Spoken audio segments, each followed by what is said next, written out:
दिल्ली जंतर मंतरवर घटना झालेली आहे ती एकदम अशी गलिच्छ घटना आहे की विद्यार्थ्यांना एवढं मारतात. टेररिस्ट आहे. या सरकारचा आम्ही निषेध करतोय. या सरकारचा आम्ही निषेध करतो. दिल्ली येथे सुरू असलेल्या आंदोलनाच्या समर्थनार्थ जालन्यात तरुणाई मोठ्या संख्येने रस्त्यावर उतरलेली आहे. जालना शहरातील मस्तगड येथून मोर्चा पायी मोर्चा काढत जिल्हाधिकारी कार्यालयावरती विद्यार्थ्यांचा हा मोर्चा धडकतोय. काहीच जिल्हाधिकारी कार्यालयावरती हा मोर्चा धडकणार आहे. खरं तर मोठ्या प्रमाणात पाडवळ जे येथे जंतर मंतर सुरू असलेलं आंदोलन आपल्यासोबत काही विद्यार्थी आहेत त्या मोर्चामध्ये सहभागी झाले. काय सांगाल, काय मागणी काय विद्यार्थ्यांची?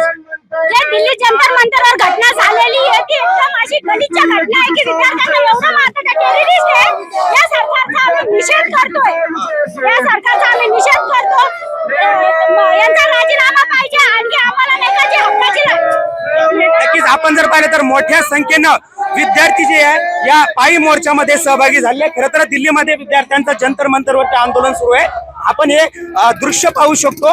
मोठ्या संख्येनं विद्यार्थी जे ते या मोर्चामध्ये जे सहभागी झालेले. खरं तर दिल्ली येथे आंदोलन करणाऱ्या विद्यार्थ्यांवरती सरकारनं लाठीचार्ज केल्याचा आरोप आहे आणि त्यामुळे कुठेतरी विद्यार्थी जे आहे ते आक्रमक झालेले आपल्याला पाहायला मिळतात. देशभरातून विद्यार्थ्यांच्या या आंदोलनाला पाठिंबा मिळतो आणि केंद्रीय शिक्षण मंत्री धर्मेंद्र प्रधान यांच्या मागणीसाठी खरं तर ठिकठिकाणी विद्यार्थी जे ते रस्त्यावर येताना आपल्याला पाहायला मिळते. जालन्यात देखील मोठ्या संख्येनं विद्यार्थी या मोर्चामध्ये सहभागी झालेले आहेत.